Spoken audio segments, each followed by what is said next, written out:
malam tuan-tuan dan puan-puan, sama-sama kita pada sesi malam ini dalam Let's Learn Futures webinar dengan topik bagaimana swing trade dalam SPO menggunakan laporan commitment of trader. Okey, sebelum tu saya nak sound check dulu. Sebelum kita bersiaran nak test dulu kita punya apa kata sound. Kalau you all boleh dengar, boleh cuba komen satu.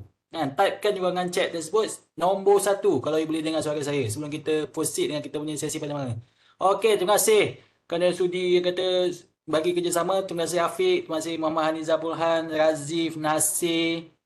Wah, ramai Azrul, ramai juga ni yang kata muka-muka lama dan baru yang insya-Allah akan bersama-sama kita dalam sesi sejam setengah yang akan datang untuk kita kata dapat ilmu baru kan. Sebab kalau tanya saya pun kan ini first time juga saya dengar COT ni kan. So kalau nak tahu lebih lanjut memang kena pay attention untuk akan kata sepanjang sejam yang seterusnya. Okey, tapi sementara tu kan kita go through kita punya apa kata house rules dululah. Kan sambil-sambil kita nak pay attention, kita kena bagi perhatian kepada apa kata dia punya supaya kita punya sesi ni berjalan dengan lancar. So siapa yang ada problem kalau kata tak dengar ke apa ke, so memang you kena troubleshoot dan kalau boleh you follow dia punya step ni iaitu you klik pada icon 3 titik tu atau more option dan make sure you're using computer internet for audio. Dan lagi sekali sudi saya ingatkan, orang kata memang kena make sure you punya internet connection tip top lah. Kan maklumlah kan zaman sekarang ni orang kata bila kita duduk kat rumah ni kan orang kata kita punya family pun semua time ni lah nak tengok YouTube, time ni lah nak download macam-macam, time ni lah nak guna apa bandwidth. So kena make sure you punya internet okay. Okay, so selain daripada tu kan kita kat siapa yang adalah apa kata on you punya video by default kan, so kita nak minta tolong you all semua untuk tutup atau off you punya video. Okay, cuma klik pada kata button yang start video tu dan make sure dia disable kat situ. Okay, sebab bukan apa kan takut nanti kita ternampak benda-benda yang bukan-bukan kan, so kita tak nak macam tu. Okay, dan seterusnya kan maklumlah topik hangat pada malam ni dan pun kata mesti you ada banyak soalan. So macam mana nak tanya soalan, dia ada 2 step kat sini iaitu apa dia? Make sure you pilih Q&A ya. Dia bukan chat. Sebab kalau chat ni dia laju sangat, takut nanti kita tak pick up you punya soalan. So make sure you follow 2 step ni iaitu apa dia? You klik pada button Q&A dan make sure you select all co-host. Penting ni ya. So bila you follow 2 step ni, so insya-Allah pada hujung rancangan ni pada kalau kita ada masa dan kita boleh minta speaker kita untuk apa kata menjawab you punya soalan. Okey, terbaik semua dan juga nak maklumkan kita punya sesi pada malam ni kata berterusan ya, dia bukan berakhir pada kata malam ni saja. So kita ada banyak lagi kita punya sesi, ada 3 ni yang upcoming ni, satu in Chinese kan, ada satu in English pada 29 Ogos dan next kita punya Malay session adalah pada 5 September bagaimana indikator EMA. Menarik juga ni. So siapa yang berminat boleh orang kata imbas atau scan QR code tersebut dan juga pihak admin pun baru saja upload dia punya link dekat chat button. So you boleh klik dan daftar siap-siap. So bila you daftar kan nanti you akan dapat notification. Ni bagusnya kan teknologi. Kan bila you dapat notification so boleh add to calendar siap-siap. Nanti dia akan reminder kat you. Okay. So selain daripada itu juga kan kita kata webinar ni mungkin terlalu singkat. Yelah maklumlah sejam setengah je kan. So apa yang boleh buat, kita ada online workshop juga. Kita punya online workshop ni upcoming ni orang kata sehari lepas pilihan raya 12 hari bulan kita ada pilihan raya hari Sabtu tu. So kita akan adakan online workshop pada hari Ahad 13 Ogos. You boleh kalau boleh attend dua-dua session lah. You attend sesi pagi dan you attend sesi yang petang tu. Dan kalau orang kata kalau nak lagi make sure you attend yang English pun ada pada 9 hari bulan September. Boleh juga attend. Orang kata lagi banyak lagi bagus. Tapi make sure kata you kata bila daftar tu kena participate lah. Sebab apa dia hanya terhad kepada 50 peserta. Okay, takut nanti dah daftar lepas tu alamak ada benda lah Tuan Eza atau alamak ada tiba-tiba ada orang kahwin lah apa semua. So kita tak nak benda tu berlaku sebab takut yang ambil spot kawan-kawan yang lain. Okay. Okay, kata inilah kita punya orang kata star of the show pada malam ni iaitu Dr. Amir. Tapi sebenarnya nak check Dr. Amir ada kat situ tak?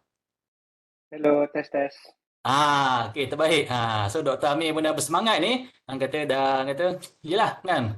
Dia dah buat banyak-banyak kajian, dia pun dah buat slide apa semua. So insya-Allah, kata inilah masa untuk kita sama-sama belajar, sama-sama menimba ilmu. So dengan itu saya serahkan kepada kita punya speaker pada malam ni Dr. Amir Ahmad. Silakan. So bismillahirrahmanirrahim. Assalamualaikum dan selamat malam semua. Suara clear Okay. Alhamdulillah. Okay. Sekejap. Back to window. Okay. Jadi insyaAllah malam ni, again, sekali lagi kita berjumpa dalam webinar bersama saya.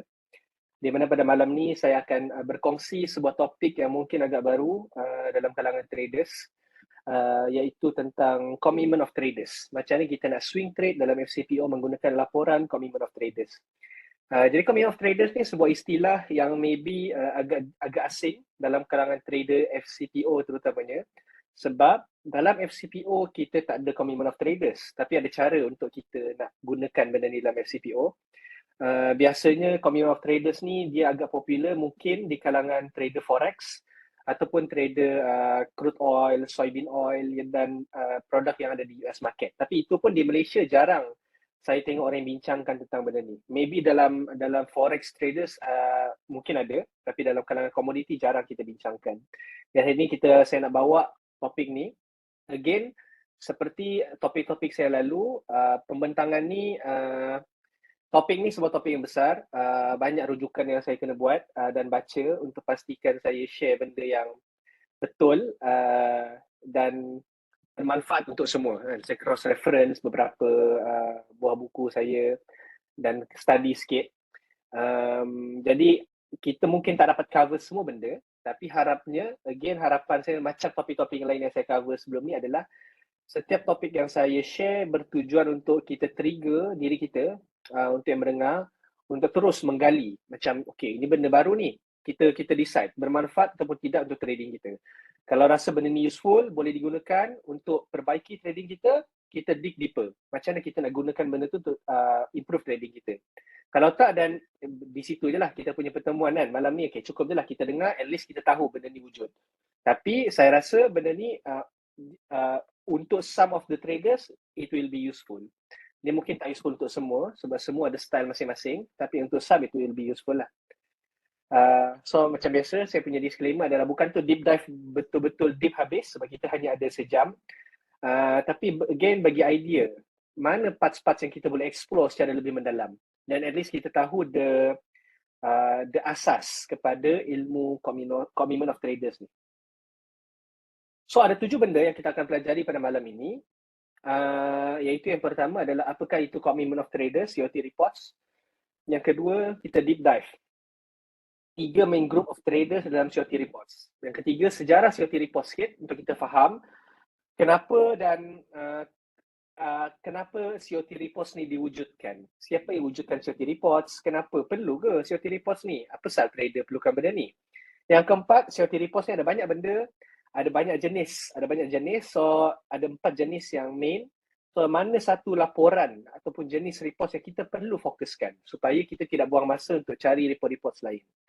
Yang kelima, apakah kepentingan untuk kita? Kita dah duduk sini dengar sejam. Apa kepentingan dia untuk kita as a trader? Macam mana kita nak gunakan benda ni? Dan itu adalah topik yang keenam. Dan yang ketujuh, kita akan tengok sedikit praktikal dan macam mana kita nak memahami data-data yang ada dalam COT report tu dan macam mana kita nak gunakan dia untuk tujuan trading analysis kita. Right? So kita direct pergi yang pertama. So commitment of traders report. Secara ringkasnya, dia adalah sebuah weekly report yang diterbitkan oleh CFTC. CFTC itu apa? Commodity Futures Trading Commission. So dia adalah sebuah badan agensi di US yang akan mengawal selia produk-produk dekat US yang mana mereka akan meminta every traders, especially big traders, untuk bagi reports dekat dorang. Berapa banyak kau beli minyak, berapa banyak kau beli jagung, berapa banyak kau beli apa semua. So dia akan minta data-data tu. So dan daripada sana semua terhasillah sebuah report yang dinamakan sebagai Commitment of Traders Report. So dalam reports ni dia akan menunjukkan the holding power ataupun apakah movement yang dilakukan oleh 3 main group of traders yang mana diorang bahagikan mengikut yang pertama adalah non-commercial, yang kedua adalah commercial dan yang ketiga adalah non-reportable. Dia panggil sebagai non-reportable. So kita boleh tengok ini adalah contoh report dekat gambar sini. Kita boleh tengok sini yang pertama sini non-commercial, yang kedua adalah commercial dan yang di kanan sekali ditulis sebagai non-reportable. Okay. So ni CFTC lah, dia independent agency di US yang meregulate US derivative market. Saya tengok maybe dia ala-ala kita punya bursa Malaysia derivative lah. Ala-ala macam tu. Dan untuk yang nak tengok data COT reports ni, kita boleh access melalui website dia, dekat cftc.my. cftc.com kan? .my Malaysia kan? Boleh try nanti ya. Saya terlupa, saya type tadi. Okay. Kita deep dive. 3 main group of traders yang ada dalam COT reports ni. Okay. So ingat dia punya nama dia, commercial, dan commercial dengan non-reportable. Non-reportable basically bermaksud yang tidak dilaporkan. Yang ataupun tidak perlu untuk dilaporkan, macam tak signifikan lah. So kita akan nanti fokus akan dua, dekat non-commercial dengan commercial. So commercial, siapakah commercial traders yang dimaksudkan dalam COT reports ni? Biasanya commercial reports ni terdiri daripada hedges. Hedges tu apa kita akan tengok selepas ni. Tapi yang mana mereka yang basically orang yang terlibat secara langsung dengan produk komoditi. Merangkumilah producer, merchants, processor dan pengguna direct produk komoditi. Jadi macam kalau kita nak bayangkan dalam kelapa sawit, merchants ni ataupun hedges ni biasanya mungkin Felda, FGV, orang yang terlibat, Ars Sawit kan, company-company yang terlibat secara langsung dengan produk kelapa sawit itu sendiri. Orang pengguna kilang yang membeli sawit, kilang yang memproses sawit, peladang-peladang company yang menguruskan ladang-ladang sawit. So mereka ada kepentingan secara direct dengan kejatuhan dan kenaikan harga sawit. Dan begitu juga untuk produk-produk lain lah, macam jagung ke minyak mentah, minyak brand, sama, konsep yang sama. Jadi disebabkan golongan ni, orang yang ada direct interference dengan market, dorang kena kawal risiko perniagaan dorang dengan melakukan hedging di pasaran. Apa yang dimaksudkan dengan hedging? Okay, contoh, kita tanam jagung. Bayangkan kita adalah orang yang terlibat secara langsung. Kita tanam jagung dan kita expect 100 kilo jagung akan matang dalam masa 3 bulan. Tapi, ni 3 bulan akan datang ni cerita. Kita tak tahu harga akan naik dan turun. Dan kita takut kalau harga jatuh lah. Sekarang harga contoh $4.5. Ini kita contoh di US kan. Kita takut kalau kita tunggu harga jagung dah matang baru boleh dijual dalam 3 bulan nanti, harga dah jatuh. So apa yang kita boleh buat? Kita hedge kita punya position di mana kalau harga jatuh, at least sekarang kita dah short corn di futures market. So kita pun short untuk 3 bulan akan datang punya kontrak dekat futures market. Jadi, apa yang akan jadi? Let's say harga jagung sekarang $4.5 kan. Kalaulah harga jagung jatuh, 3 bulan akan datang ke $4 ataupun mungkin jatuh lagi teruk ke $3. So, kita akan rugi sikit sebab masa tu kita hanya boleh jual jagung fizikal kita yang dah ada tu, harga masa tu $3 lah. Tapi, kita akan cover kerugian kita tu sebab ada untung pada kontrak yang kita dah short awal tadi. So, itu nama dia hedge. Kita rugi dekat produk fizikal, kita untung dekat produk yang kita dah short dekat futures market. So itu adalah hedging yang dilakukan oleh main player dalam market untuk mengawal risiko produk mereka. Okay, saya nampak Dr. Arif dah masuk kebetulan terkeluar nama. Okay. So commercial ni, commercial player dalam market, roughly every product maybe berbeza sedikit. Tapi biasanya dia comprise lebih daripada 50% dalam pasaran. Diorang punya pegangan. So nak kata kalau dalam bursa Malaysia, kita istilahkan sebagai jerung. Orang yang boleh kawal market. Dekat product futures sebenarnya ada juga jerung. Iaitu orang-orang dalam commercial players. Commercial punya market. Sebab they have a very deep money, deep pocket. Yang mana, ni saya kata kat bawah ni kan. Diorang ada memang duit yang sangat besar. Sebab diorang ada kepentingan yang besar dalam market. So ini adalah unfair advantage diorang. Antaranya adalah yang pertama, ni adalah industri mereka, tidak kira industri apa, minyak, jagung, kelapa sawit. So diorang ada connection dengan major players dalam market. Apa yang kita tahu, diorang dah tahu lebih awal. Harga sawit nak meningkat, demand supply, adakah tengah sekarang tanam sawit lagi several months tak berapa bagus sangat. Diorang dah tahu lagi awal. So ini adalah info-info unfair advantage yang diorang dah tahu lebih awal. So kita akan baca berita harga sawit dijangka jatuh oleh analis semua.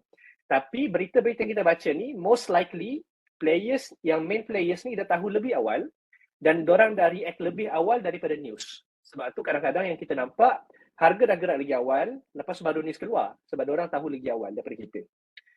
So, tapi walaupun kita tak ada information edge, kita panggil ni sebagai information edge lah, unfair advantage yang orang ada, kalau kita pandai baca COT reports, more or less, dia bukan 100%, tapi kita boleh baca dan cuba fahami apa yang big players ni dah buat.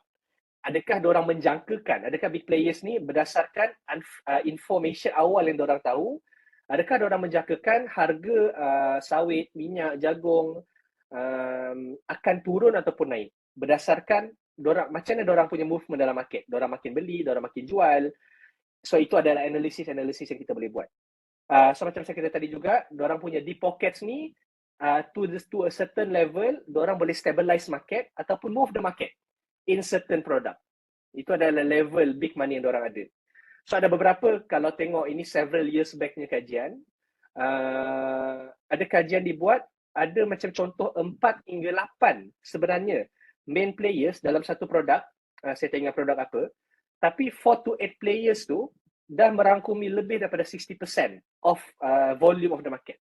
Ada 4 sampai 8 players je dan diorang ni adalah dalam commercial. So nak kata itu antara kepentingan lah untuk kita faham apa yang diorang ni buat. So one big takeaways. Oh, ada one big takeaways Tak, ni okay.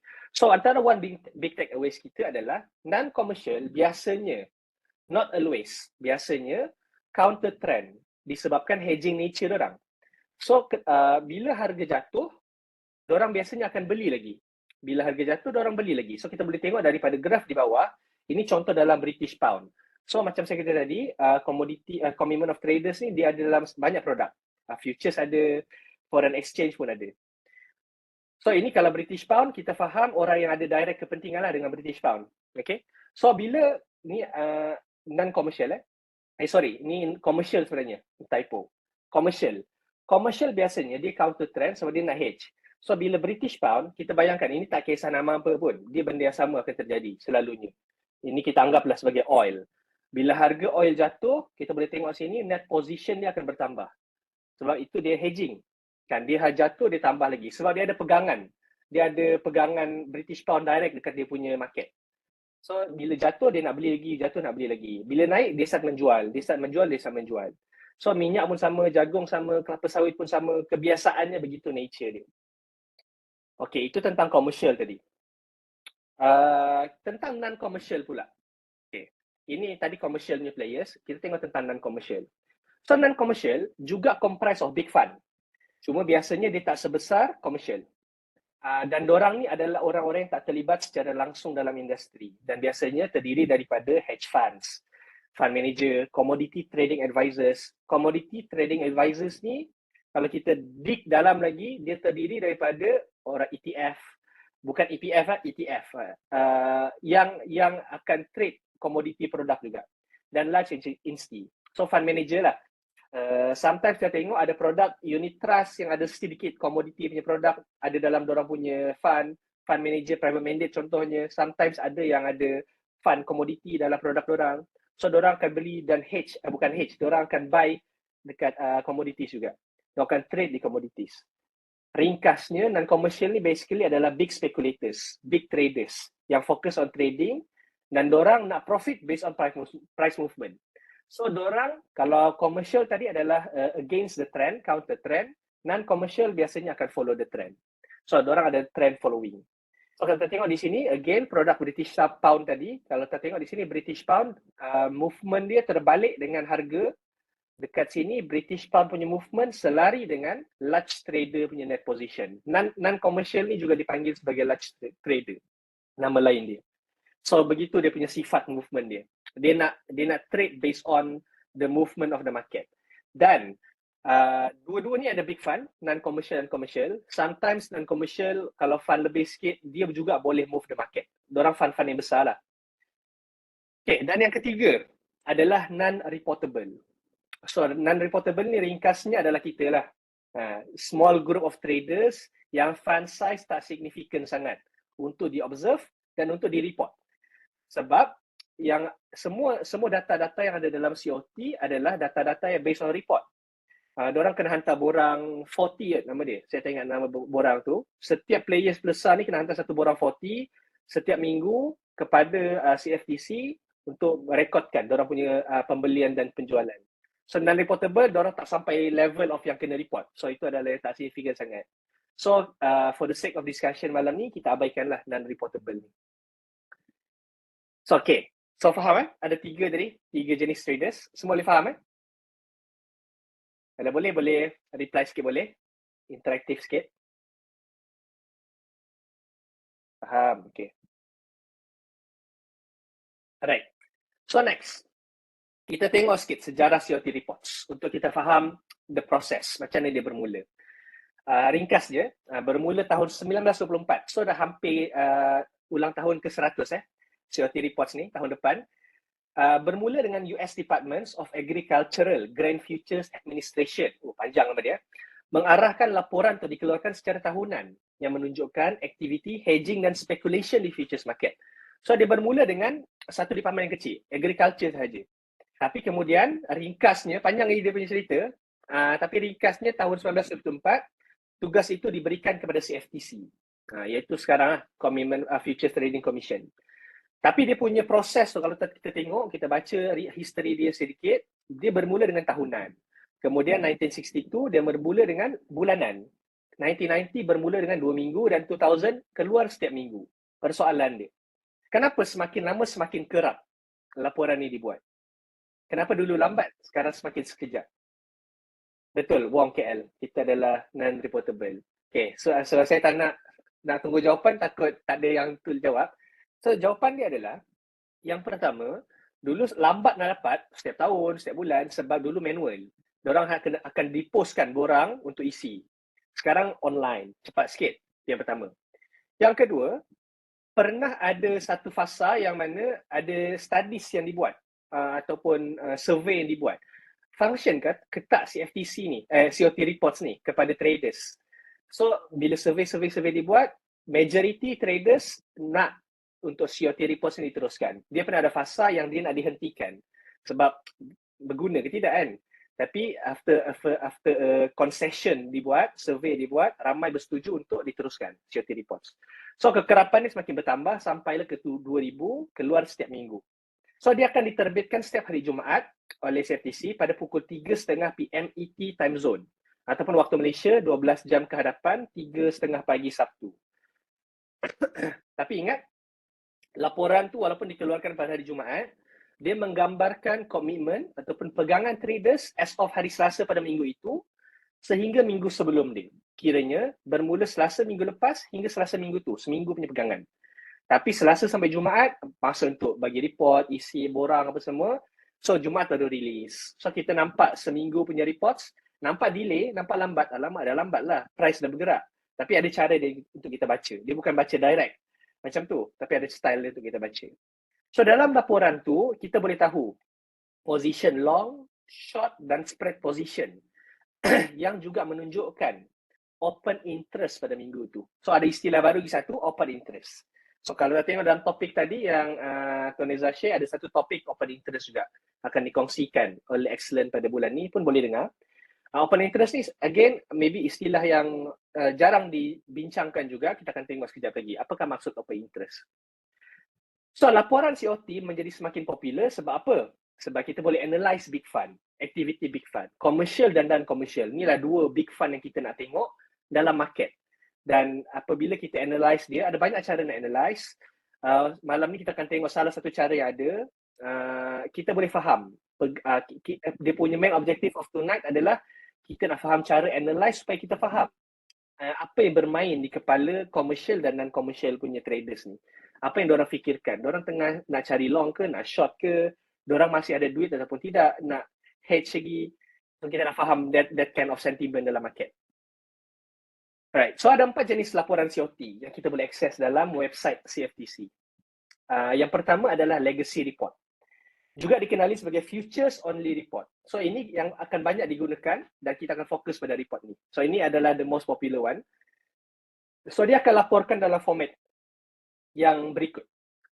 Macam yang saya tunjuk awal tadi. Non-commercial, commercial dan non-reportable. So di bawah ni. So non-commercial ni anggap sebagai large traders.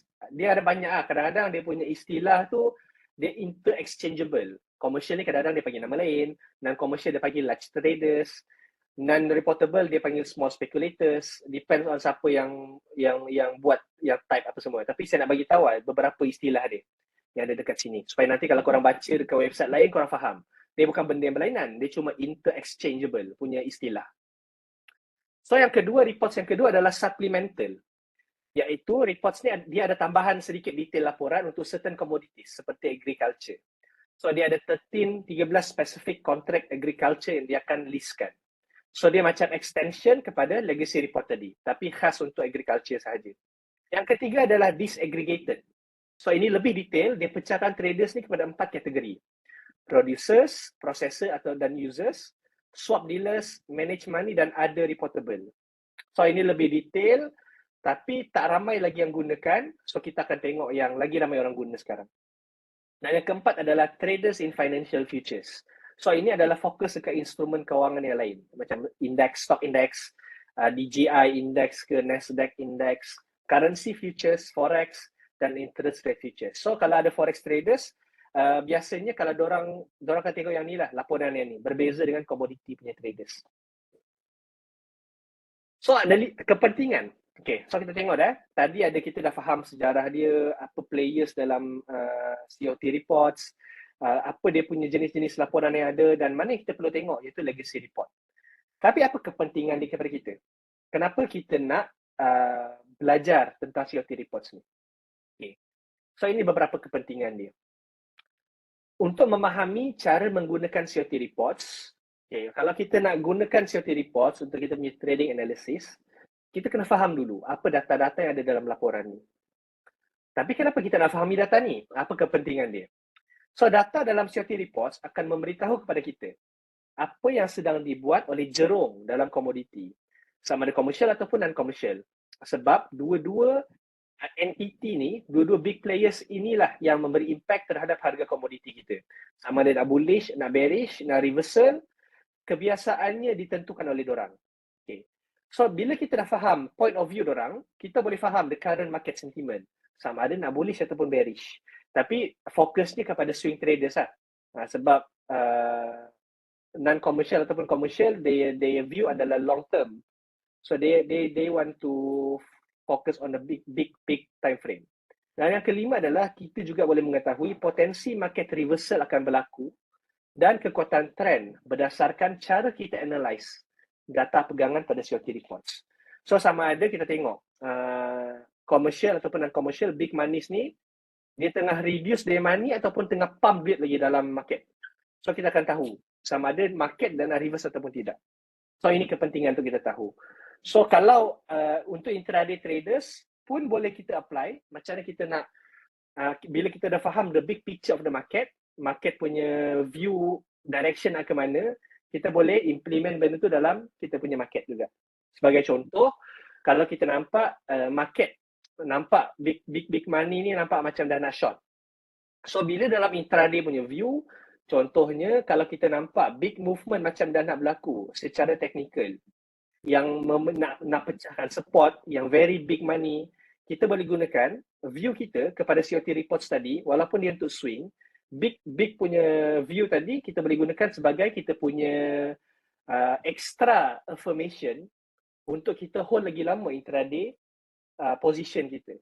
Macam hari ni, FCPO short besar.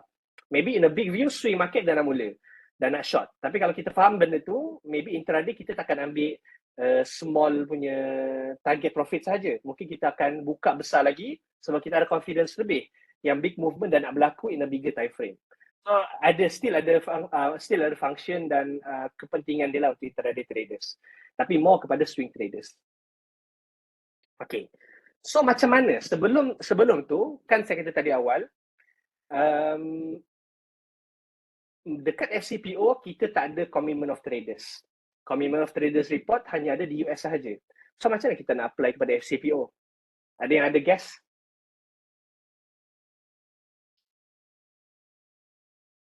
Yang guess 30 saat punya guess lah.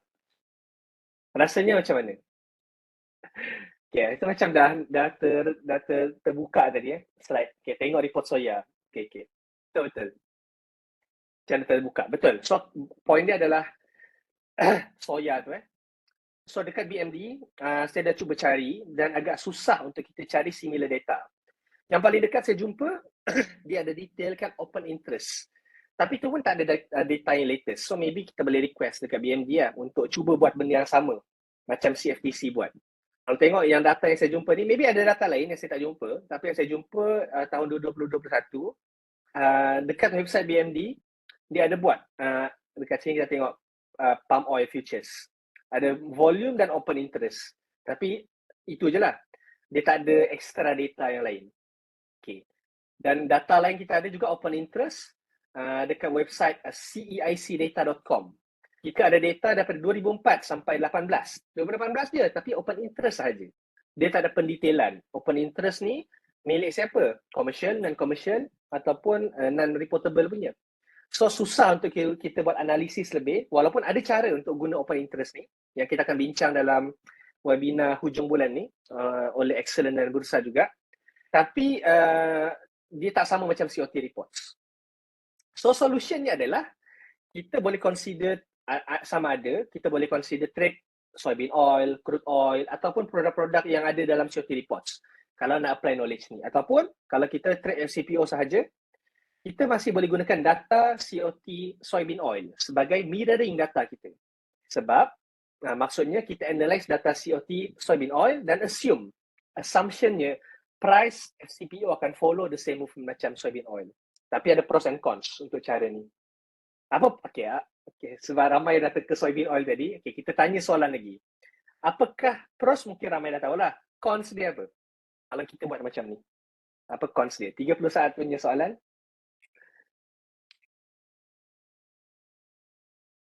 Weather. Okay, boleh expand ni kot? Jawapan tu boleh expand lagi? Weather maksudnya gap. Okay. Tapi kita nak swing. Kalau swing tak kisah gap sangat kan. Kita nak tahu the main direction of the market. Currency. Oh, ni jawapan semua satu perkataan hari ni. Weather, gap, currency. Uncertainty. Masih satu perkataan. Tak ada yang cerita panjang sikit. Panjang mungkin tak cukup masa 30 saat kan. Lagging, war. Masih satu perkataan. Okay. Good. Ni short and sweet and simple.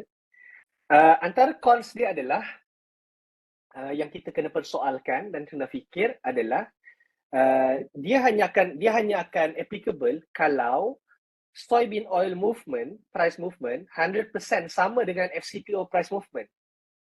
Kalau. Tapi adakah sama 100%? Saya boleh jawab. Adakah sama 100% soybean oil dengan FCPO dari segi price movement? Maksudnya bila soybean short, FCPO short. Soybean long, FCPO long. Ataupun vice versa. Tak sama 100%. Okay, bukti dia. Okay, tapi, sebelum tapi. Kadang-kadang sama. Tapi correlation dia agak tinggi. Kan? Ada study dibuat juga. The study establish the time series on palm oil and soybean oil prices are co-integrated, even though separately. This means that there exists a long-run equilibrium relationship between the two variables. There is therefore no tendency for the two variables to drift wide apart in the long run. Alhamdulillah. So studies ada, correlation tu tinggi. In long run, pergerakan dia sama, tapi dia bukan 100% sama month to month ataupun week to weeks. Okay, kita tengok sendiri bukti dia. So yang warna oranye adalah price FCPO dan warna biru adalah price soybean oil. So bila kita tengok secara sekali imbas, movement dia lebih kurang sama. Bila soybean ini FCPO jatuh, soybean jatuh. Naik, dia pun naik. Okay, in the long term betul. Kalau kita nak swing for long run, price movement dia akan sama. Ini daripada 2001 punya harga. So agak very similar lah price movement dia. Cuma yang berbeza maybe kalau ada masa FCPO naik banyak, SPO naik juga tapi naik sikit. Ataupun terbalik, SPO naik banyak, ada masa FCPO naik juga tapi naik sikit. Ataupun vice versa, kejatuhan. Tapi naik tetap naik. Cuma kalau kita tengok akan ada beberapa, tapi untuk kita compare secara lebih dalam, betul ke sama 100%? Kita gunakan correlation coefficient. Boleh gunakan correlation coefficient punya indicator dalam trading view, yang mana dekat indicator ni kita boleh tengok. Kalau CC, correlation coefficient tu, ini saya letak dekat bawah ni adalah 1, maksudnya ketika itu price movement 100% sama. So, tapi kalau bawah 1, maksudnya tak berapa sama. So, kita boleh tengok kat sini. Yang paling atas ni adalah 1. Nampak 1 tepi ni, nampak kabur-kabur sikit. Okay, ada masa dia sama 100%, perfect. Macam sini, dekat movement daripada sini, 2002 sampai 2009, 10, hampir 100% sama. Dia dekat atas je. Tapi lepas tu kita tengok, ada masa dia jatuh, tak sama sangat. Tak sama sangat. Dan ada masa dia jatuh, dia punya correlation jatuh sehingga around kosong ni. Kosong. Maksudnya memang tak sama. Dia bukan inversely, tapi tak sama. Kalau inversely, negatif. Tapi kat sini dia sampai dekat kosong. Sampai negatif sikit. Maksudnya mungkin sini ada naik, tapi ni jatuh. Macam dekat sini kan. Ini jatuh teruk, tapi ni ada naik-naik sikit. So dekat sini tak sama nama. So dekat sini sama balik. Sini tak sama lagi. So dia bukan all the time 100% lah. So itu adalah sedikit risiko. Tapi kita tak banyak pilihan. Kan? Kita tak banyak pilihan. Kita tak ada data FCP untuk Commonwealth Traders. So at least ada something untuk kita gunakan sebagai panduan kita. Alright. Okay, so kita dah go to our last topic of the night. Laju malam ni saya laju sikit. Dah last topic dah. Seronok kat saya. Kurang cakap sikit. Tapi dah haus lah. Okay, so last topic kita. Semua dah ready untuk memahami sikit data dalam COT reports? Kalau dah ready, boleh komen ready dalam ni. Jadi saya minum air je.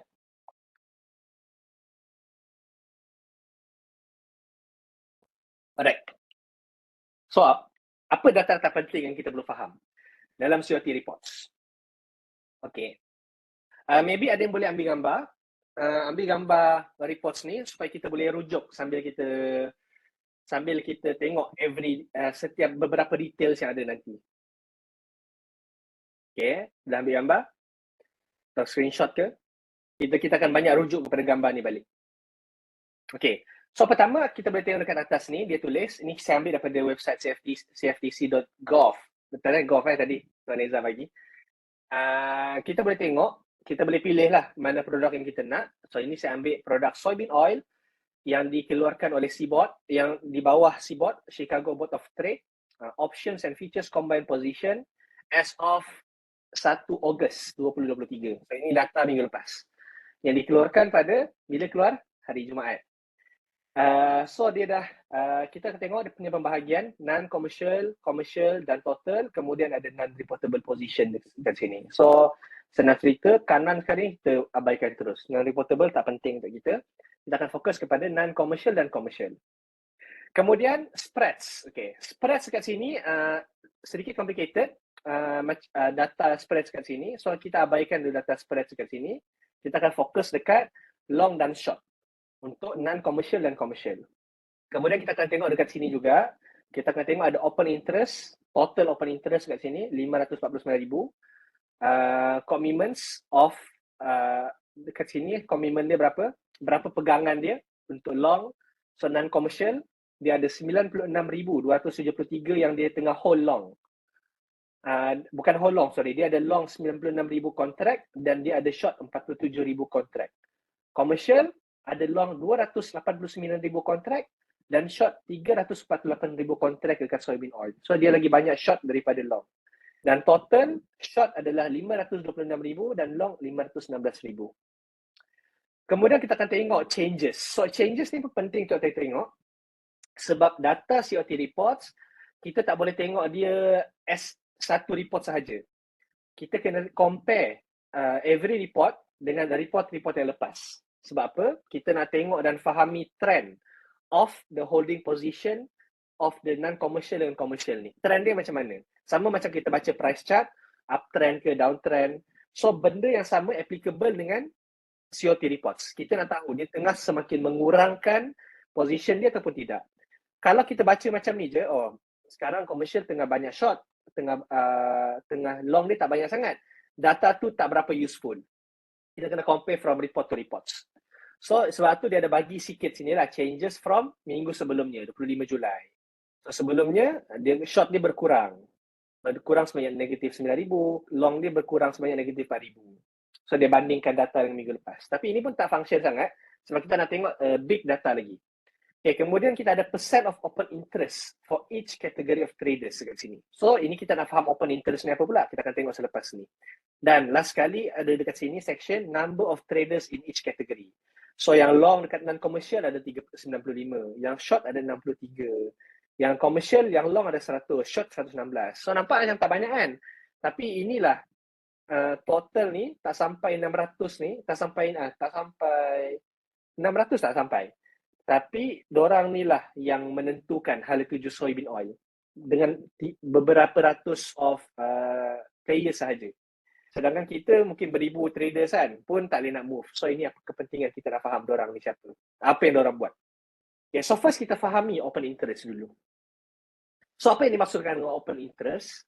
So ini tadi kan ada percentage of open interest. So open interest menunjukkan kontrak yang masih dibuka. Atau ringkasnya, trader yang masih in position tapi tak close lagi position dorang. Okay. Selagi mana dia ada position, kiranya open interest bertambah 1. Kalau trader tu close dia punya kontrak, then open interest tu tolak 1. Okay, kita cuba tengok contoh. Senario sikit. Assuming sekarang net position, net open interest adalah kosong. Okay. Ada satu trader A. Dia beli 3 new contract. Dia long FCPO, 3 contract. Berapakah open interest sekarang? 3. Okay, betul? Next. Sekarang ada trader B. Nama dia Lim. Dia sell pula 3 new contracts. Berapakah open interest sekarang? 6. Betul. 6. Sebab apa? Sebab ini adalah trader yang berbeza. B adalah trader yang berbeza. So kita ada 2 trader sini dan dua-dua buka kontrak yang baru. Satu long 3 kontrak, B pula sell 3 kontrak. So sekarang ada 6 kontrak open in the market yang masih belum di close. Okay, sekarang A jual pula 1 kontrak. Berapakah open interest sekarang? Di close satu position dia. Tinggal 5. Betul. Simple Okay, kadang-kadang dia akan pening sikit. Kita ingat setiap kali kalau A beli, B jual, jadi kosong. Tak, dia apa yang masih open dia akan kira macam tu. So dalam ni yang kita akan tengok semua ni sebenarnya adalah commitment of traders. Dia menunjukkan dekat sini ni pegangan ini saya rasa bukan saya rasa, ini kalau tak silap saya pun tertiba ragu-ragu. Tapi kalau tak silap saya dia menunjukkan open interest yang dilakukan, yang holding position yang ada pada commercial dan non-commercial punya players. So ini adalah position dorang yang dorang masih ada dan belum close. Dorang ada 259,000, ada yang ada long dan ada 348,000 yang masih tengah hold short. Dan sama dengan non-commercial kat sini. So this is the open punya position. So dorang tengah ada position ni lagi.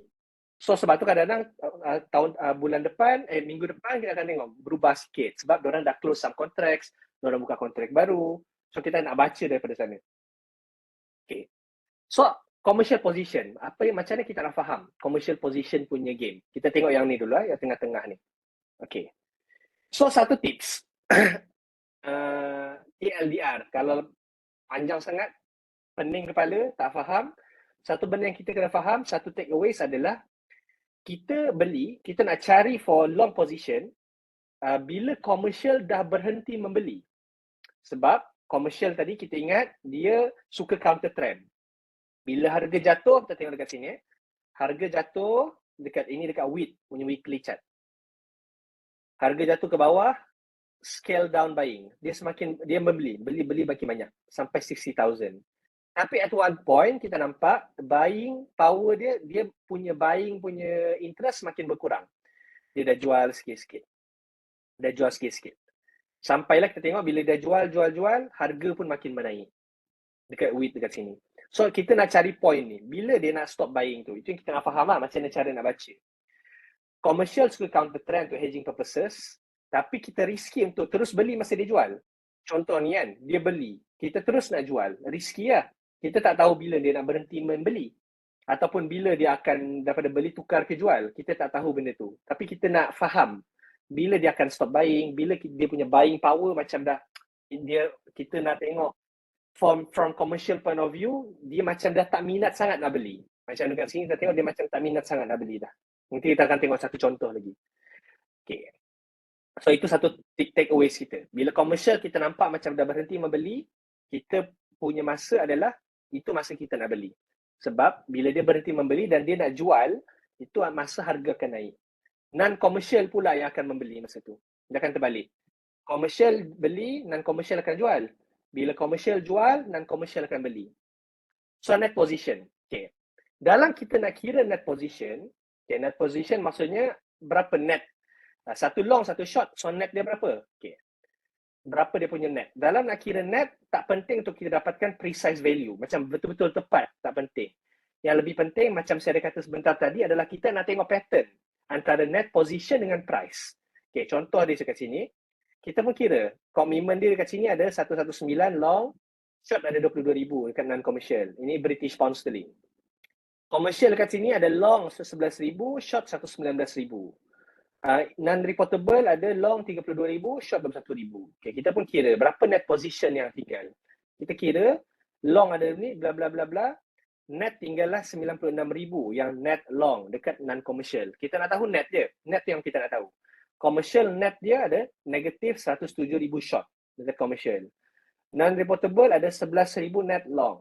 Okay. So dekat sini kita akan nampak commercial sangat bearish dekat British Pound Sterling. Tapi persoalan seterusnya adalah how bearish is bearish. Macam saya kata tadi, itulah kepentingan untuk kita compare data komersial yang sekarang, net position dia, dengan net position dia minggu-minggu yang sebelum ni. Kita nak tengok the pattern. Dan kita nak tengok the pattern of the net position dengan pergerakan harga pula. Ada pattern ataupun tidak. Okay.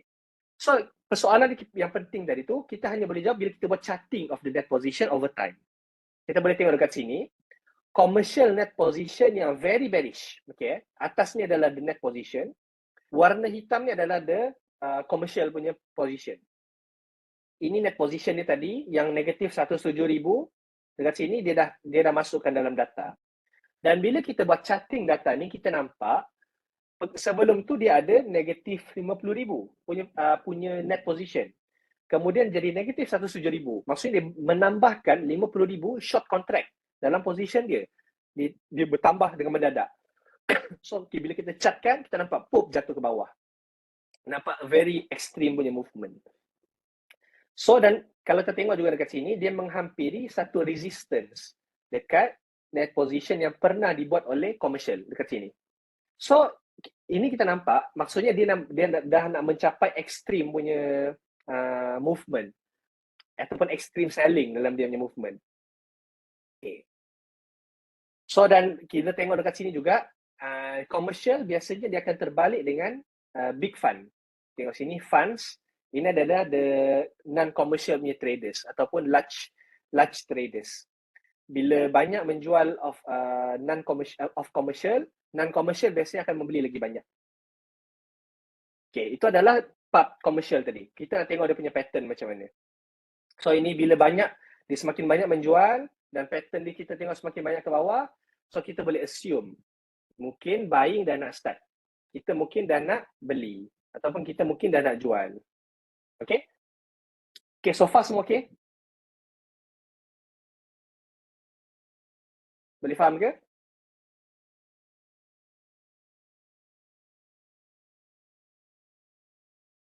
Tengok respon sikit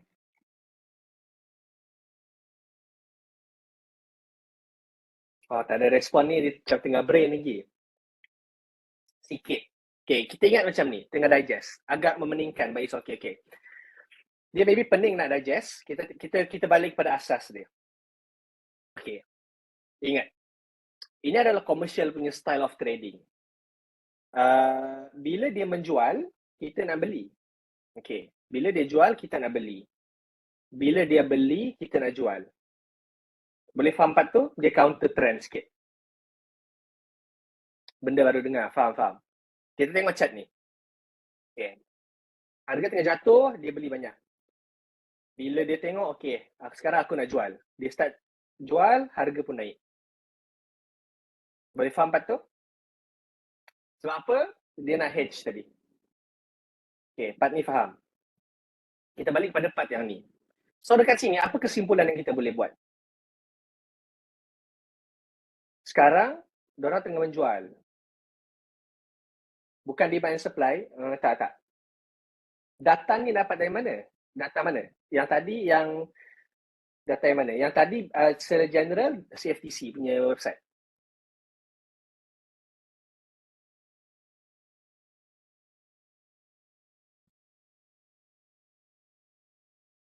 So, bila dekat sini, okay, ini kita tak habis tengok lagi price nak bull.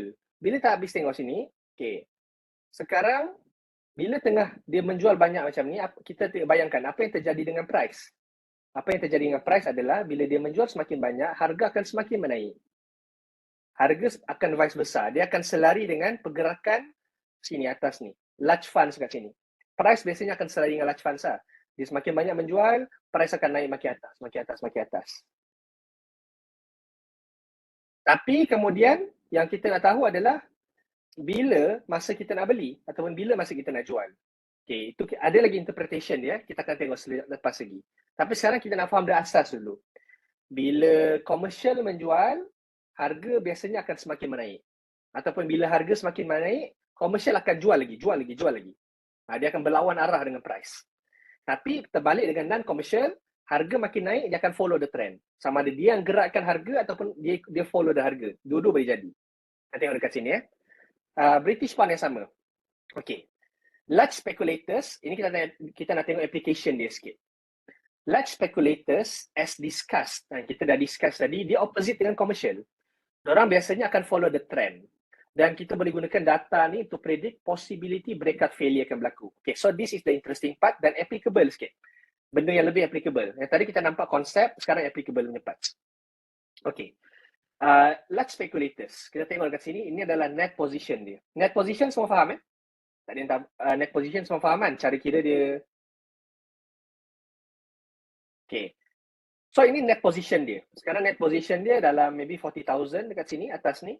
So bila large speculators, ingat, large speculators selari dengan pergerakan harga. Kebiasaannya macam tu.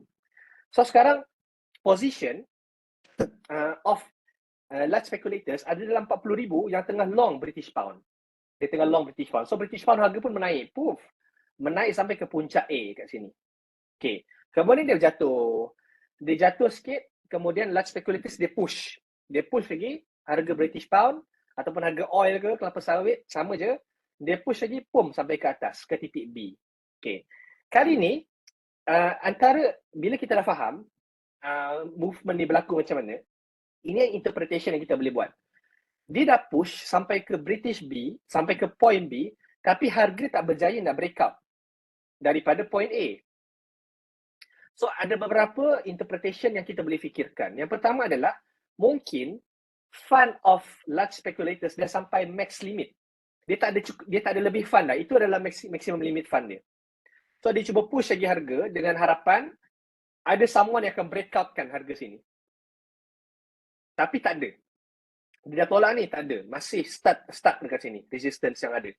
Okay, so kita boleh nampak benda tu sebab apa? Kita tengok dekat sini. Dia punya net position. Dekat B kita tengok net position dia sama dengan dekat A. Dia punya limit tu. Resistance dia sama. Tapi masih tak berjaya pecah. So kita boleh bayangkan ataupun assume ini maybe adalah limit fund dia. Alright. Itu satu analisis kita. Kemudian kita tengok lagi price movement berlaku. Tengok dekat C pula. Sekarang C dia nak cuba breakout lagi. Sekarang dia nak buat triple top lah. Dia cuba breakout lagi C. Tapi dekat sini kita tengok apa yang boleh terjadi. Harga mencecah price yang sama dengan A dengan B. Tapi dekat net position of large speculators dah berkurang. Maksud dia apa? Maksud dia sekarang yang push harga sampai ke resistance dah bukan large speculators. Adalah mungkin kita, retailers. Kita dah follow. Kita dah FOMO, beli. Nak pecahkan resistance. Tapi large speculators punya assumption masa tu adalah susah nak pecahkan ni. So dia dah jual sikit-sikit. Sebab tu kita nampak net position dia semakin berkurang dekat situ. So apa yang kita boleh buat? Bila kita faham benda tu berlaku, kita tunggu dia pecah support dekat sini untuk confirm kan. So gabung dengan technical analysis. Pecah support dekat sini, dekat D, kita boleh cari untuk short dekat sana. Dan bila terjadi jadi dia pecah support, kita nampak dekat sini large speculator pun mula habiskan jualan dia. Dia jual semua net position yang dia ada sampai jadi negatif. Sekarang dia tengah short. Boleh faham ke macam tu? Ini secara ringkas dia, nak faham? Boleh faham? Alright. So, kita boleh ambil lah. Kita boleh ambil satu side. Kita boleh ambil sama ada nak tengok large speculators punya position yang lebih senang difahami sebab dia follow the trend ataupun commercial. Betul, cuma nak practice.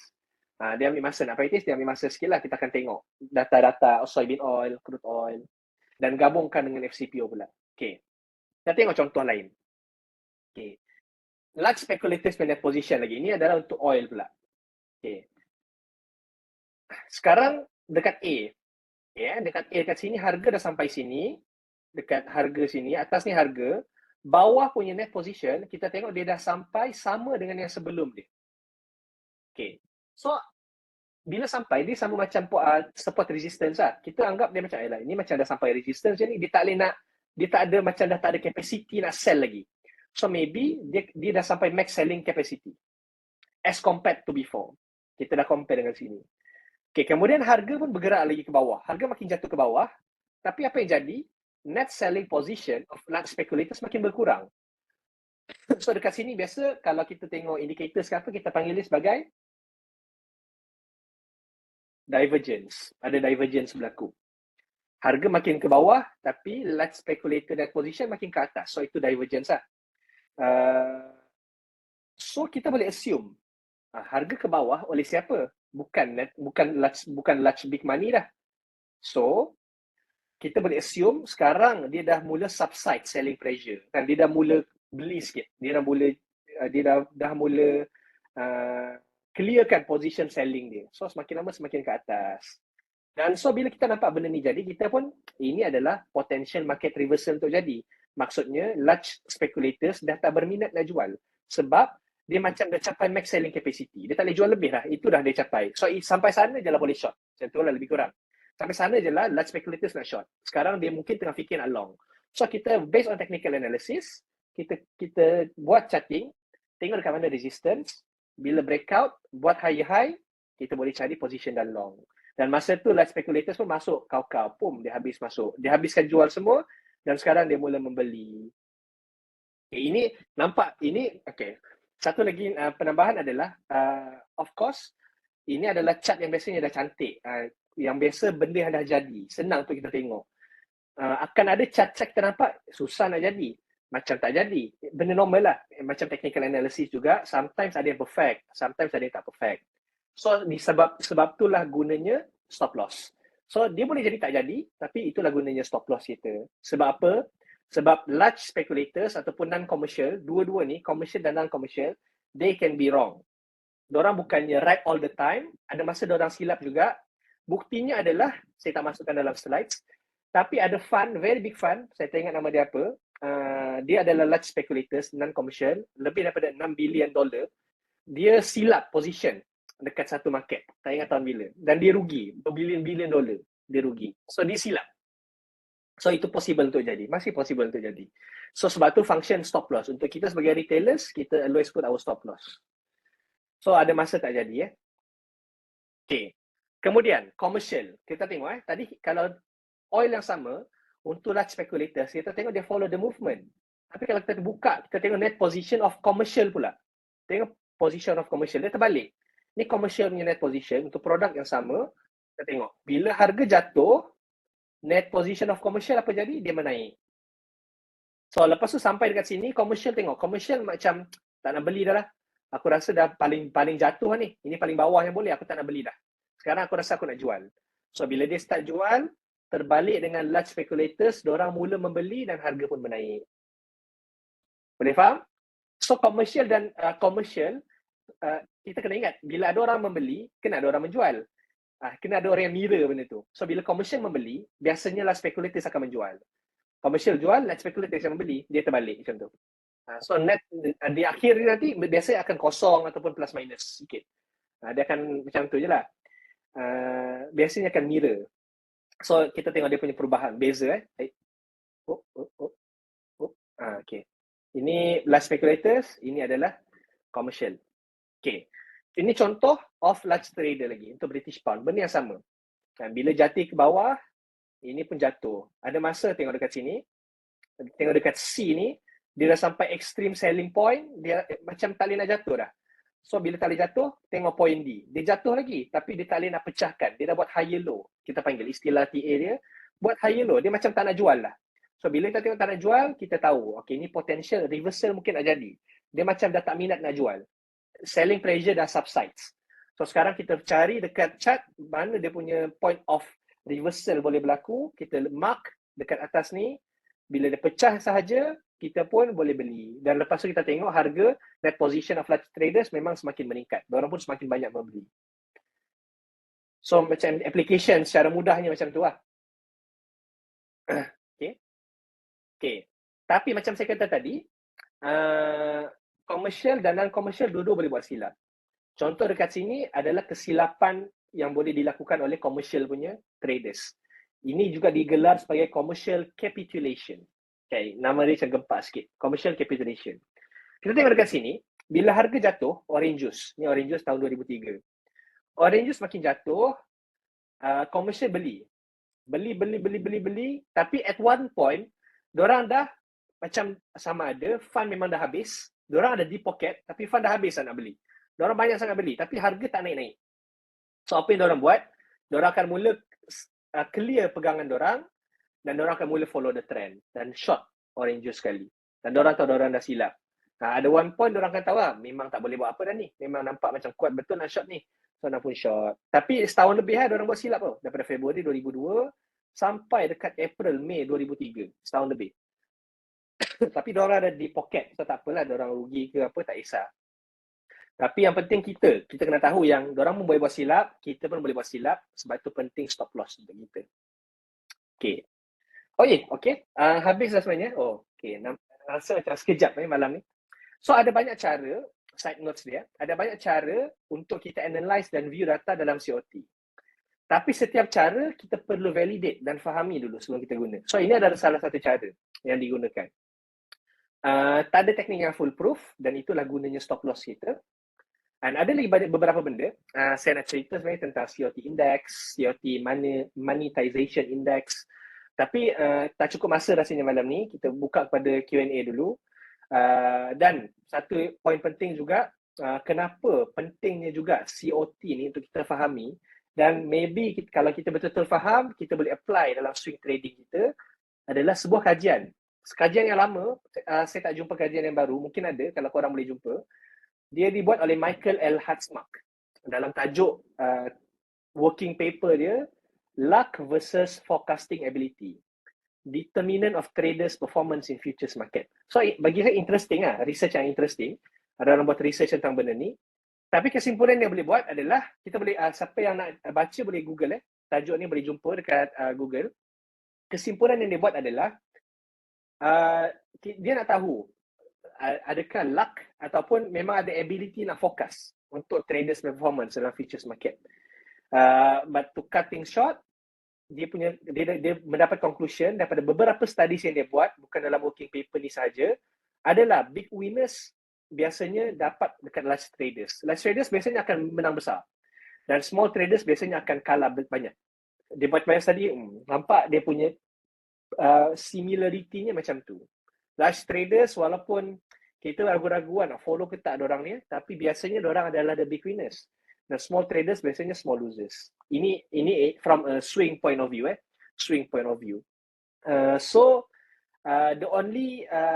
One of the thing yang kita boleh buat untuk maybe improve trading kita, adalah kita kaji macam mana kita nak cuba memahami point of view large traders ni, iaitu dengan membaca COT reports. So itu antara benda lah yang saya tengah study for the past several months. Dan saya cuba apply. Masih dalam fasa study lagi Saya pun masih dalam fasa study untuk kita cuba apply dan improve trading kita. So ini antara beberapa points lah yang saya nak share dan yang saya dah dapat. Panjangnya sebenarnya bila nak baca sendiri banyak. Dia lagi complicated, baca beberapa reference, susah nak fahami. Sebab istilah baru. So ini saya bagi macam bentuk yang layman lah, yang saya rasa semua harap ni boleh faham. Okay, so itu sahaja. Kita buka kepada Q&A sikit. Alhamdulillah, terima kasih kepada Dr. Amir kata bagi yang kata eye opener lah. Nak deep dive semua dalam masa sejam setengah memang orang kata memang pengsan lah. Tapi at least dengan ada kita punya eye opener ni, orang kata at least kalau siapa yang berminat, boleh orang kata boleh baca lebih lanjut, boleh tanya yang macam dot question kan. So lepas ni kita akan ke sesi Q&A, tapi sebelum kita nak sesi Q&A tu, kita nak nak minta you all juga kan sambil-sambil you tak soalan tu. Kan, kalau boleh kata isi dulu borang maklum balas sebab kita nak bagi feedback kepada Bursa Malaysia tentang kita punya sesi ini dan sesi-sesi yang akan datang kan, kat mana kita boleh tambah baik ke apa semua. So insyaAllah you isi tu, dan siapa yang orang kata dah isi, kalau sama ada you scan QR code tu ataupun you klik pada link yang pihak admin kita dah publish, dah letak dekat chat tu, so insyaAllah you ambil masa lah dalam 30 saat ke, dia tak lama pun kan, dia tak lama pun, dalam 30 saat 1 minit settle je. Okey, sementara tu orang kata tunggu kawan-kawan kita nak isi feedback form apa semua tu. Kalau siapa yang ada soalan juga, make sure you follow dia punya step ni. Seperti yang kita dah bagi tahu tadi, ada 2 je step dia, iaitu apa dia? You pilih Q&A dan make sure you select all co-host. Barulah kita boleh orang kata go through you punya soalan nanti. Okey, Dok. So nak tanya Dok ni, Dok punya pemahaman tentang COT ni berapa lama orang kata nak dapat orang kata kata nak deep dive dalam COT ni? Adakah mungkin few hours ke few days ke macam mana? Kalau bagi orang yang baru lah kan, untuk memahami macam mana yang Dok faham seperti ni sekarang ni. Ini soalan daripada tak ada kat Q&A kan? Tak ada. Ni nak tahu juga. Sebab manalah tahu kan ada yang berminat nak ni. Okey. Dia bergantung dengan kita fokus banyak mana lah. Tapi kalau kita fokus several days, maybe dah boleh faham secara roughly. Tapi lepas tu kena tengok contoh pula, kena cuba kaitkan price movement dengan data COT. So kalau kita nak put into hours, saya rasa mungkin 20-30 jam lah. Okay. Tapi yang kata dia punya pemahaman tu, as long as you ada basic fundamental technical apa semua, insyaAllah boleh lah kan? Boleh faham. Boleh faham. Cuma istilah baru tu lah, kadang open interest. Kita macam confuse open interest dia. Kita tengok pengiraan dia macam lari sikit. So, dia kena banyak baca-baca sebab benda ni kadang-kadang dia bukan straightforward. Data ni kadang-kadang ada yang CFTC, untuk yang tak tengok data dia lagi, sometimes ada data yang dia salah kira sikit. Point dia adalah kita tak perlu exactly kenapa salah plus minus sikit ni. Kita tak perlukan exact data of the net position. Yang penting kita tahu the trend ataupun the pattern of the net position compare dengan price. Itu antara benda yang paling penting lah. Okay. So tadi juga dekat chat tadi pun saya ada nampak kata mungkin ada confusion sebab bila cerita tentang commercial, sebab commercial ni dia terbalik kan, dia counter trend. So biasanya commercial ni dia untuk big player yang nak hedging in case dia harga jatuh ke harga naik. So at least dengan hedging tu dia punya loss tu very minimal lah, daripada apa kata yang insti ke big player yang non commercial, yang apa kata memang purely spekulatif punya behavior. So dia memang follow exactly lah. Maknanya dia follow trend. Kalau trend naik, of course dia long. Kalau trend tengah bearish, of course dia akan short. So you kena faham dia orang ni datang daripada side mana kan. So bila you faham dia datang daripada side mana, dia punya pandangan pun sendiri kita boleh tahu kan. Kalau commercial, dia counter trend kan. Kalau dia jual, kalau dia short, dia expect harga akan naik. So maknanya dia ada mainkan peranan kat situ. Dengan senang cerita, follow je trend yang ditunjukkan oleh non-commercial. Itu yang saya boleh nampak lah. Sebab kalau kita follow commercial, ni macam terbalik je, confuse pula kan. So bila kita follow trader atau speculator yang ada big fund ni, so insyaAllah kita on the right track. Okay, mungkin kita boleh ke Q&A. So sementara kawan-kawan kita yang dah isi feedback form, saya nak ucapkan terima kasih banyak-banyak. Tapi yang kata silalah, kalau belum memang kena isi. Kalau tak isi, yang kata tak graduate pada malam ni. Yang kata ilmu tak masuk, insyaAllah. Boleh Okay, soalan pertama Dok, di Q&A tu kan, ada soalan daripada Tuan Admin. Tuan Admin pula kan. Admin mana kita tak tahu. Tapi dia tanya tentang how is COT report related to volume. Ada kena mengena ke COT dengan volume? Volume, ikut kefahaman saya, dia depends. Okay, dia kalau kita nak deep dive, dia banyak lagi. Volume apa? Boleh jadi volume of open interest ataupun volume of the transaction. So kalau volume, beberapa pecahan pun ada juga. Tapi in general, biasanya volume kita tengok dekat bursa FCPO, tu adalah transaction keluar masuk. So, minit pertama orang beli 1, jual 2, 3 volume. Minit ketiga orang beli lagi. Pum. So, every minute it counts. So, bagi saya dia tak dipandang sangat dalam COT report. Dia tak digunakan sangat. Sebab tu kita tengok dalam COT report tu pun tak ada volume. Dia ada open interest. Sebab open interest adalah dia nak tahu open position je. Dia tak peduli volume yang jadi sebelum tu. Tapi akhirnya apa yang tengah jadi sekarang? Berapa orang tengah masih hold long, berapa orang tengah masih hold short. Itu je dia nak tahu. Okay, so maknanya net tadi dulu lah kan. Maknanya lebih banyak apa? Lebih banyak trader yang apa tengah long atau lebih banyak mana trader yang tengah short. Maknanya dia Betul. open contract lagi lah kat situ. Open So, contract lagi. dia bukan related to volume yang as per kita tahu transaction punya volume. Dia bukan tu. Dia lebih kepada orang kata okey lah open interest tadi tu lah kan. Kalau lebih berpandangan bullish, maknanya dia boleh expect harga akan naik. Okey, soalan seterusnya. Admin ni banyak tanya juga ni. So bersedia lah standby ya. Sementara kita nak go through the Mana last ni? 20 minutes. InsyaAllah. Nak tanya. Okey, dia tanya tentang is it safe for retailer macam kita ni nak analyse non-commercial. So mungkin Dok ada pencerahan? Saya punya conclusion selepas kepala jam kan kita study semua adalah saya rasa lebih mudah untuk kita analyse non-commercial ataupun large speculators. Sebab ini so far as to my studies and research setakat ni adalah sebab biasanya dia mirror kan. So bila mirror sebenarnya lebih kurang sama je lah. Non-commercial dia mirror dengan commercial. So kita follow non-commercial lebih senang sebab dia follow the trend. So it's the same thing lah. Safe. For conclusionnya safe. Safe.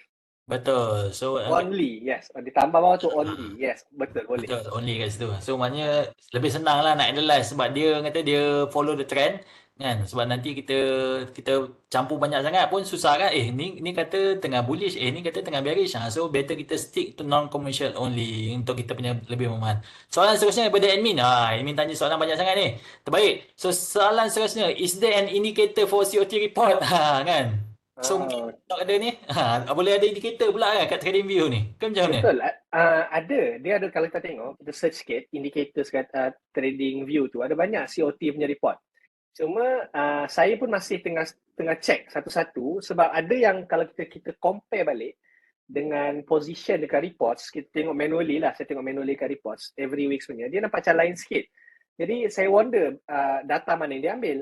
Sebab kalau kita faham macam mana indikator tu dibuat, kita tengok dekat script dia tu, kita boleh tengok dia extract data tu dari mana, website mana dia ambil. So dia dapat lari, ada yang lari sikit, ada yang lari banyak. So tak ada satu indikator lagi yang saya rasa reliable 100% lah dekat TradingView. Tapi masih tengah check lagi, tengah double check. So as of now, apa yang saya buat biasanya, saya tengok setiap minggu punya, so saya extract data manual sikit. Saya nak tengok the trend. Tengah study lagi lah, tengah study the trend of the data. Dan ada juga data website, third party punya website yang dia buat the net commercial net position contohnya. So kita boleh Google benda tu dan boleh cuba guna data tu. Dia dah buat graph siap-siap, cantik sikit lah. So itu mungkin mudahkan lagi. Tapi again kita kena compare juga dengan COT report. Sebab apa? Sebab ingat, macam saya kata awal tadi, COT report ada 4 jenis. Ada legacy, ada disaggregated. So kita tak tahu report mana yang dia guna. So the data analysis tu mungkin berlainan. So kita nak pastikan dia sama dengan apa yang kita faham lah dengan menggunakan legacy report. Kalau dia guna data lain dan kita punya pemahaman kena switch sikit untuk faham macam mana cara digunakan data tu. Itulah sebab tadi pun saya difahamkan ada 4 jenis kan strategy report ni. Kita ada legacy, kita ada supplemental, kita ada disaggregated, ada traders managed future. So maknanya nak kena verify balik dia data tu daripada source mana dan macam mana kita nak interpret data tersebut. Okey, terbaik. Soalan seterusnya daripada Muhammad Azwan Mudin. Beliau expert juga ni, dah pernah guna COT net position. Kan dia kata nampak macam terbalik position commercial dengan large trader. Tadi pun kita dah faham dia punya dia keterbalikan tu sebab commercial dia lebih kepada nak hedge, dia punya dia punya large trader ni dia lebih kepada nak make profit lah daripada speculation tadi. Tapi mungkin doktor ada lebih pencerahan kan untuk kita lebih fahamkan kenapa dia terbalik antara commercial dengan large trader ni tadi. Tak ada pencerahan boleh buat sebab saya tak guna lagi. Saya baru nak check ni COT tu. COT reports by Lofat. So far. Ini mesti trader Tega ni. Azwan Terdega. Lofat. Oh, okay. Ni private punya kan. Commodity. Lofat. Tak jumpa yang public lah. Lofat. Okay, tak apa. Nanti saya tengok dulu. Tapi dia terbalik, kadang-kadang mungkin bukan salah interpretation dia, mungkin dia tersilap label. Sometimes boleh jadi benda tu. Jadi kita boleh assume je lah yang based on apa data yang kita baca, yang kita dah faham. So kalau data tu dah betul, value dia tu dah betul semua, then itu the best lah. Dia terbalik tak terbalik, kita tukar, kita switch je dalam kepala kita. Kalau dia kata commission, maksudnya itu merujuk commercial, maksudnya merujuk pada large. Large commercial, mungkin dia silap label. Mungkin, saya tak tengok lagi lah. Tapi kalau ada yang betul-betul sama, I think cantik lah tu. Nama dia apa? COT net position. Net position by low fat. Okay. Okay, baik. Okay. Oh, okay. Jumpa. Jumpa Jumpa. Oh, ada banyak kan ni? Tak tahu yang mana ni. Okay. Alright. Tak apa, saya tengok dulu lah. Boleh. Okay, sebenarnya bagi doktor masa sedikit untuk beliau interpret dulu tentang indikator tersebut, supaya kita boleh dapat pencerahan yang lebih mendalam. Okay, soalan seterusnya daripada cikgu. Saya risau juga ni sebab kita ada masa lebih kurang 15 minit. Tapi yang kata kalau siapa yang ada soalan silakan tanya je. Kalau tak ada soalan saya terpaksa tanya soalan nanti. Kan? So sementara kita tunggu kawan-kawan kita lain yang mungkin tengah type soalan atau mungkin tengah macam mana nak interpret atau macam mana nak luahkan dia punya soalan yang terpendam. So silakan, ini adalah peluang you untuk tanya kan, untuk you dapatkan pencerahan sebab lepas ni yang kata topik kita dah lain. So sementara kita di dalam topik COT ni tanyalah macam-macam. Okey, tak apa, kita move on to soalan seterusnya daripada cikgu. Maaf, saya tak berapa faham cara nak dapatkan COT ni. Maknanya setiap future ada COT dia sendiri ke macam mana? Mungkin Dok ada pencerahan sikit? Okay, betul. Ringkas macam ni, saya ringkaskan lagi sekali. COT report adalah laporan tentang position trader-trader besar yang ada dalam market. So, setiap produk ada dia punya COT report sendiri. Contoh FCPO ada sendiri. Ini contoh FCPO tak ada lah. Contoh crude oil ada dia punya report sendiri. Soybean oil ada report dia sendiri. Corn ada report dia sendiri. So, setiap tu ada report-report dia sendiri. So, kita pilih produk mana yang kita nak tengok. Macam tu. Okay, terbaik. So, depend pada kita punya komoditi yang kita nak trade tu sendiri. So, macam FCPO, kita tak ada FCPO punya report. So, insyaAllah kita boleh follow soya bean oil. So, nak tanyalah kan, Dok, sepanjang Dok trade FCPO ni memang banyak follow soya bean. Maknanya soya bean tu memang kata boleh dipercayai lah, senang cerita. Macam ke macam mana soya bean? Betul. Bagi setakat ni boleh dipercayai lah, betul. Tapi kita tak boleh nak rely soybean, tengok soybean tengah long ni, kita long. Biasanya kita separately juga sebab sometimes the movement of soybean dia lagging sikit berbanding FCPO. Kadang-kadang dia laju sikit. So kita tak boleh nak kata exactly time FCPO naik, soybean oil akan naik. Dia tak works that way lah. Tapi in a long term biasanya dia follow. So untuk intraday dia bahaya sikit kalau kita nak follow soybean untuk kita decide trading entry kita. Tapi untuk long term lebih kurang risikonya. So untuk swing trader dia lebih bermanfaat lah. Untuk intraday ke untuk scalping ke dia tak begitu accurate. Okay, terbaik. Kita ada soalan daripada Wong KL. Terbaik. Orang kata dah masa-masa hujung ni. Terima kasih kerana sudi kata type punya soalan. Soalan daripada Wong KL. Kalau seorang tu buat scalping atau intraday, adakah laporan COT ni boleh membantu beliau? So mungkin Dok boleh tolong? Okay. So macam saya kata tadi, kalau dia kena pandai menyesuaikan. Maksudnya macam ni. Intraday kita dah ada kita punya technical analysis setup kita. So kalau kita rasa itu dah good enough, maybe kita tak perlukan COT reports. Tapi bergantung dengan style intraday juga. Okay, contoh macam saya, ada masa bila saya intraday, saya trading, saya dah fixkan saya nak TP berapa ticks, saya nak stop loss berapa ticks. Saya nak fokus intraday. Sebab intraday pun time frame dia besar kan. Kita boleh intraday, kita nak scalping ke, nak 10 minit, 15 minit ke, ataupun kita nak hold lagi lama daripada pagi sampai ke petang masa close market. So kalau kita nak buat sampai close market dan kita rasa hari tu berdasarkan COT report yang kita tengok, nampak macam ada kecenderungan market nak buat big movement. Market macam tengah dah nak bearish movement. Based on intraday dah ada dia punya bunga-bunga sikit. So kita pun decide kita nak cuba hold lagi besar. Kita nak target profit dah lebih besar daripada biasa. Mungkin kalau kita buat scalping intraday yang short time, maybe kita target 3R atau 4R. Kita target 3 ratio ataupun 4 ratio. Tapi kalau kita dah boleh estimate, big movement possible lah jadi ni. berdasarkan technical analysis kita dan kita compare dengan COT reports. Ada dia punya penguat.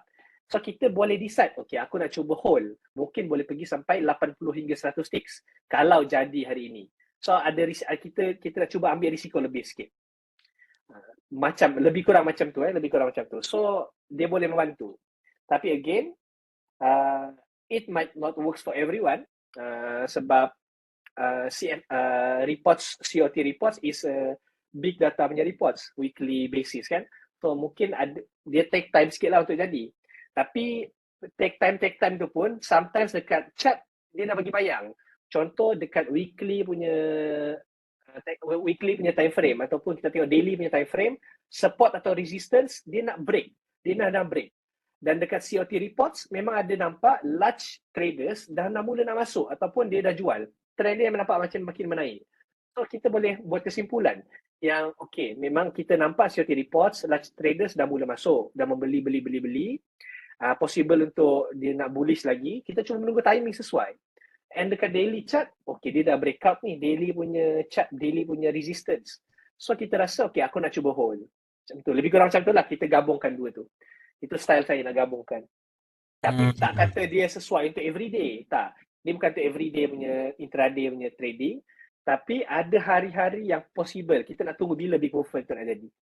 Betul. So terbaik. So maknanya kita boleh gunakan dia sebagai apa kata kita punya penguat lah kan. Kalau kita nak nak lock profit lebih sikit sebab biasa kalau intraday ni dia mungkin dah 10 tick dah cukup. Tapi mungkin kita rasa dengan adanya COT report ni boleh bantu. Kalau kita rasa ni macam boleh pergi lebih jauh. Kan so, macam Doc mention lah. So mungkin kita boleh boleh close lambat sikit tapi yang kata kita punya profit pun lebih besar daripada kita scalping. Okay, bukan soalan tapi komen daripada Lin M. So saya nampak Lin M ni pun banyak bagi komen-komen yang bernas. Dia bagi chat, dia bagi link semua. So mungkin daripada chat kalau Doc boleh rujuk pada ruangan chat, in my opinion CFTC susah nak intraday kerana lagged. Sebab kita pun dah faham tadi CFTC punya CFTC report ni dia Selasa ke Selasa dan dia hanya publish hari Jumaat, so ada 3 hari punya lagging kat situ. Tapi menurut beliau Lim M dia kata boleh gunakan CFTC punya sebagai tulang belakang. So kalau ikut dalam trend intraday, kalau still uptrend boleh long. So mungkin Doc ada komen ke tentang ni? Betul, saya Lim M setuju. punya ni opinion ni? Betul, setuju. Setuju lah. So maknanya betul lah. So maknanya kita boleh gunakan dia orang kata dia punya basis untuk kita tengok dia punya longer trend. So kalau dia still uptrend, still sihat, so mungkin kita boleh long dan insya-Allah kita boleh hold lebih lama sikit. Okay. Mungkin Doc ada ini kata-kata terakhir ke sebelum kita nak akhiri kita punya sesi pada malam ni, mungkin dalam seminit dua ke untuk kita punya take away daripada kita punya sesi pada malam ni. Mungkin Doc ada something yang nak share dengan kita semua? So take away-nya adalah first kita fahami balik asas kepada COT reports. Kita follow large traders sebab dia follow the trend. Kita lawan kepada non-commercial sebab dia against the trend. Dan melalui COT reports kita boleh gunakan untuk kita estimate bila possible market reversal nak jadi berdasarkan the selling climax istilah dia ataupun buying climax. Maksudnya selling itu macam dah tak boleh lagi dah. Bila nak beli pun tak boleh lagi jauh dah sebab dia dah tak cukup duit. Nampak macam dah tak cukup duit. So dia pun mula kurangkan sikit buying dia. Bila dia kurangkan sikit buying dia, maksudnya dia dah mula menjual. Bila dia dah mula menjual, maksudnya possible dia nak tukar direction. So kita boleh gunakan benda tu. Dan yang penting konsep asas ni kita fahamkan dulu. Kemudian buka chart, kita gunakan. Kalau untuk yang mungkin sedikit susah, nak kena extract data daripada CFTC satu-satu, Google cari kalau ada COT net position untuk commercial dan non-commercial dekat third party punya website, kalau dan compare dengan real data yang ada, compare dengan 2, 3 minggu, 4 minggu, tengok betul ke tidak. Kalau tak ada, tengok dekat TradingView, cari indikator tentang COT dan cuba compare juga. Data dia tu follow ke tidak dengan report yang sedia ada. Tengok mana yang follow dan kita gunakan indikator tu untuk kita buat study kita. Okey, terbaik. Itu kata-kata terakhir daripada Doc tentang kita punya topik pada malam ni tentang COT report dan saya Satu pun lagi. okey, ada lagi. Terbaik. Silakan. Satu lagi. Tengok macam tadi yang ada siapa share tadi, Azwan yang share pasal indikator yang daripada apa nama dia? Daripada low fat. Betul. boleh try juga guna tu. Try add dekat TradingView. Saya tak compare lagi lah. Tapi kita boleh nampak dekat sana, kalau kita tengok, kita boleh nampak ada dua movement yang besar, commercial dan non-commercial. So, mana satu commercial, mana satu non-commercial, tadi Azwan kata dia mungkin tersalah label. So, kita tengok betul ke tidak. Tapi yang penting ada dua opposite, bila satu ke bawah, satu ke atas. So, konsep tu sama dengan apa yang kita study lah. Bila large commercial menjual, commercial akan membeli, dan the opposite way. Tapi kita juga boleh nampak dekat chart tu, ada satu lagi line, warna biru. Dan line tu macam tak signifikan. Dia macam stagnant je sideways. So itulah non-reportable. Kita boleh tengok dia macam tak ada signifikan sangat untuk kita gunakan sebagai analisis kita. Lepas tu kita abaikan je. So kita tengok hijau dengan yang merah saja.